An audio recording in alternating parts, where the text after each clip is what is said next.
حضرت ادریس علیہ السلام کی دوستی ہو گئی رضوان سے. رضوان جنت کے فرشتے کا نام ہے جس کے پاس چابی ہے جنت کی. دروازے پہ بیٹھے ہوتے ہیں. رضوان اس فرشتے کا نام ہے. تو حضرت ادریس کا یارانہ تھا.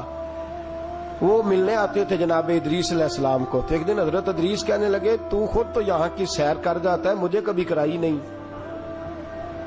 کہا آپ بھی کر لیں. تو فرشتہ آپ کو جنت دکھانے لے گیا.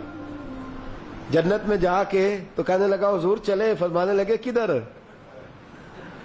کہنے لگا واپس. فرمانے لگے میں نے جانا ہی نہیں.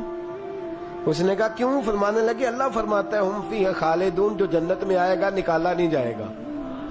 تو کیسے مجھے نکال سکتا ہے؟ کہنے لگے جناب آپ نے سیر کا کہا تھا. فرمایا سیر ہی ہے یہ, اس لیے کہ جنتی ساری عمر ہی سیر کریں گے. وہ سیر ہی کریں گے. سفر تو تھکا دیتا ہے بندے کو, یہ سیر ہی ہے. اب وہ فرشتے پریشان ہوئے تو رب کریم نے فرمایا وہ فرشتے تیرا اور اس کا یارانہ بھی میں نے لگوایا تھا, اور اس کو جنت کی سیر پر آنے کی خواہش بھی میں نے ہی پیدا کی تھی. اور تو کون ہوتا ہے میری بغیر اجازت دروازہ کھول سکے؟ بلوایا بھی میں نے ہی تھا. اور یہ جو میں نے کہا نا اڑ جا, یہ توفیق بھی میری ہوئی ہے. میری طلب بھی تو تیرے کرم کا صدقہ ہے. یہ پاؤں اٹھتے نہیں بلکہ یہ اٹھائے جاتے ہیں. تو جب بلا لیا ہے, جنت میں داخل کرا لیا ہے, اور جنت بھی وہ والی جس کو میرے رسول پاک کے قدموں نے جنت بنایا ہے.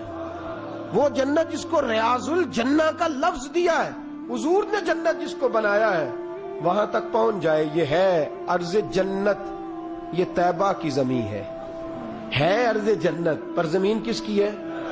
کیسا عجیب معاملہ ہے. یہ ہے ارض جنت, یہ طیبہ کی زمین ہے. جنت بھی یہیں, کیونکہ مالک جنت بھی یہیں ہے.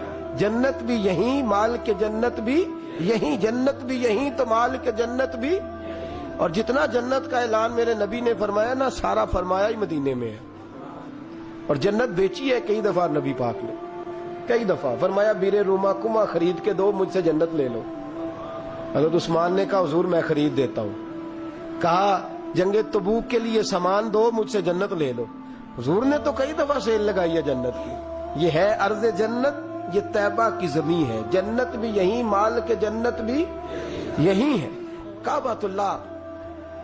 حضرت عبداللہ ابن مسعود رضی اللہ تعالیٰ عنہ فرماتے ہیں جس کو ایک تکلیف آئے نا کعبے میں, کتنی جی؟ تو ایک کدی تے آئی جاندی ہے نا. میرے ورگے ہمیشہ دے تھکے بندے, ایک آدھ تکلیف تو, بخار آ گیا, پیر میں درد ہونے لگ گیا, کوئی تکلیف تو آئی جاتی ہے. فرماتے ہیں ایک تکلیف اگر تجھے حرم مکہ میں آئی نا, ایک